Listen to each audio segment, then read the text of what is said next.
Si SGA nga ang itinanghal na MVP ngayong season sa NBA. Pumapangalawa sa kanya ang 3-time NBA MVP na si Nikola Jokic. Si SGA ang ikalawang Canadian player na nanalo ng prestigious award sa NBA after ni Steve Nash na nanalo ng back-to-back noong 2005 at 2006. Si SGA ay nag-average ng 32.7 points, 6.4 assists, 5 rebounds ngayong season.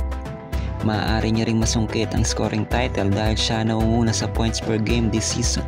Hindi naging madali ang NBA journey ni SGA bago niya maabot ang tagumpay na tinatamasa niya ngayon sa kanyang karera. Si SGA ay na-draft sa NBA noong 2018 sa team ng Los Angeles Clippers.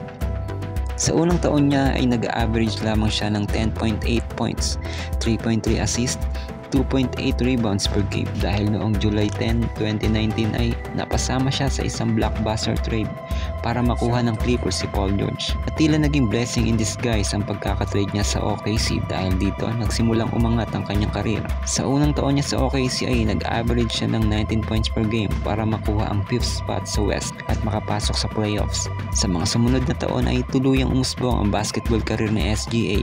Grabeng improvement ang pinakita niya throughout the season. From ball handling, footwork, mid-range shooting, at maging sa depensa ay maaasahan mo siya.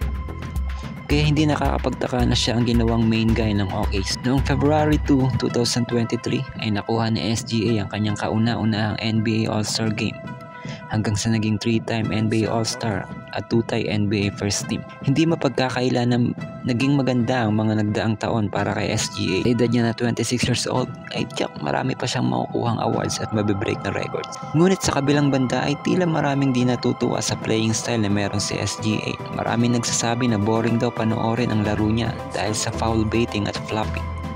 Napaka-bias din daw ng mga referee towards him kasi halos hindi mo siya pwedeng hawakan kung ikaw yung defender. Manipis na contact ay tsak pipituhan ka agad ng referee. Well, hindi na bago yan pagdating sa NBA lalo na sa tuwing may umuusbong na bagong star player. Tama man o mali ang mga espekulasyon ng mga tao kay SGA ay hindi natin may pagkakaila na isa siya sa pinakamagaling at matalinong NBA player sa kasalukuyan. Sobrang nakakahanga ang ginawa ni SGA at ng OKC ngayong season.